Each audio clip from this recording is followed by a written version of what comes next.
In this session, we will cover the many-to-many relationship in OutSystems.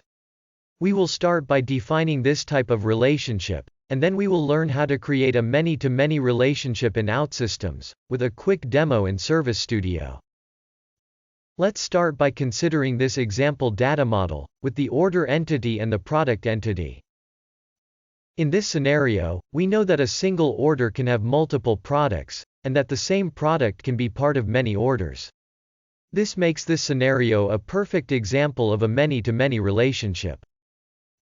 To represent a many-to-many relationship, we need an additional entity, which we call junction entity. In this particular example, we have the order product entity. This entity was created with the purpose of representing the many-to-many relationship between the order and the product. This new entity has its own ID and two reference attributes, one per entity that is part of the many-to-many relationship. In this example, the order product entity has an order ID attribute of type order identifier, to reference the order entity, and a product ID attribute of type product identifier, to reference the product entity. The many-to-many relationship is then created by setting the data types of these two attributes to be entity identifier.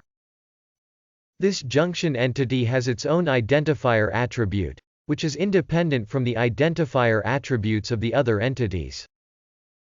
Also, it can have other attributes if needed, like the quantity. Let's see how we can easily create this relationship in Service Studio. Here we are in Service Studio, with our module open, and in the Data tab. We can see the order entity and all its attributes.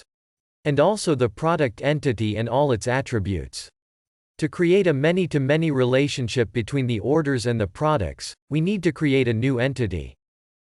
This new entity will define the relationship between the order and the product entities. Let's start by creating the new entity. Right-click on the Database section and select Add Entity. Let's call the entity Order Product. To create the many-to-many relationship, we need to add a reference attribute per each entity in the relationship. Let's start by the order. Right-click on the Order Product entity. And select the Add Entity Attribute option. We can now set the name to Order ID. The data type is set automatically to Order Identifier. Now, we need to repeat the process and add a new reference attribute for the product. Right-click on the Order Product entity again. And select the Add Entity Attribute option.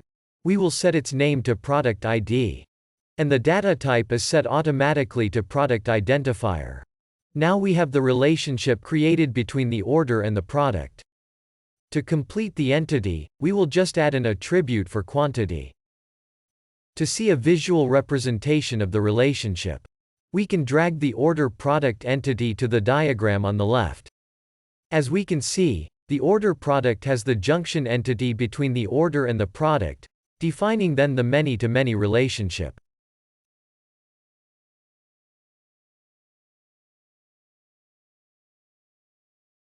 As a summary, the many-to-many relationship is defined by a new entity, with its own unique ID, and one reference attribute for each entity that is part of the relationship. These two reference attributes have as data type entity identifier, with the entity here being the one they particularly reference. To avoid duplicate records in this new entity, it may be useful to create an unique index with both reference attributes. This way, it would never be possible to add two records to order product, with the same combination of order ID and product ID. And this is how we can define many-to-many relationships in OutSystems.